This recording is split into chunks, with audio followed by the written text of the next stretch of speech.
বন্ধুরা, সাধারণত ভগবানের মন্দিরে পুজো করতে গেলে ফুল ফল মিষ্টি এবং নৈবেদ্য দিয়ে পুজো করা হয়।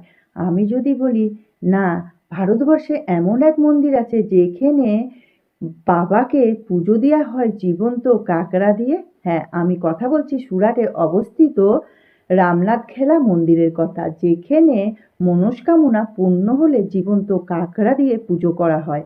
এখানে বছরের একদিনই সমস্ত মনস্কামনা পূর্ণ হলে বেলপাতার বদলে বাবার মাথায় জীবন্ত কাঁকড়া দিয়ে পুজো করা হয়। এবং লোককথায় শোনা যে এই মন্দিরে এসে কোনো বাচ্চার কানের সমস্যা বা কানে শুনতে যদি না পায়, তার কোনো ওষুধের প্রয়োজন পড়ে না।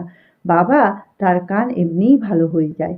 তখন বছরের এই একটি দিনে এইখানে এই জীবন্ত কাঁকড়া দিয়ে বাবাকে পুজো করা হয় এবং এইসব কাঁকড়াগুলো তাপি নদীতে আবার ভাসিয়ে দেওয়া হয়। এই মন্দিরে নাকি শ্রীরামচন্দ্র প্রথম এই কাঁকড়া দিয়ে পুজো করেছিল। তখন থেকে এই দিনটিতে এই পুজো প্রচলিত আছে। আপনারা কারা কারা জানতেন এই সম্বন্ধে অতি অবশ্যই কমেন্ট করবেন। সবাই কমেন্টে বলুন হর হর মহাদেব।